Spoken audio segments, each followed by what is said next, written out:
नमस्कार, मैं हूं आपके साथ शिवानी शर्मा और आप देख रहे हैं भारत टीवी 24 न्यूज। आप सभी का एक बार फिर से हमारे चैनल में बहुत बहुत स्वागत है। आइए रुक करते हैं आज की बड़ी खबरों की ओर। खास तौर पे मैं गुजरात की अगर बात करूं तो एज एन ट्रांसपोर्ट मिनिस्टर भी मैं आप सबसे एक विनती करने आया हूं। मारा गुजरातना जेटला रेस्टोरंट ओनर्स अहींया बैठेला छे, બધા હાથ ઊંચો કરે જરા। આપણે બધા ભેગા થઈને સસ્ટેનેબિલિટી માટે શું કરી શકીએ?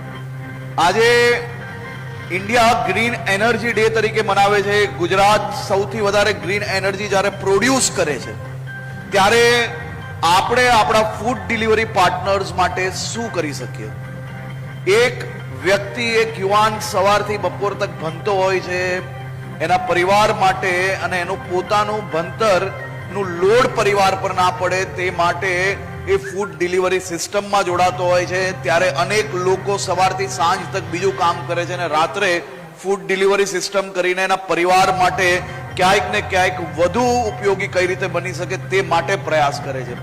આવા જે લોકો આ સિસ્ટમની અંદર જોડાયેલા છે, આજે એના વેહિકલમાં અગર તમે ગણો તો કિલોમીટરનો કોસ્ટ એવરેજ 2.5 રૂપિયાનો આવે, પેટ્રોલનો કોસ્ટ આપણે ગણીએ તો।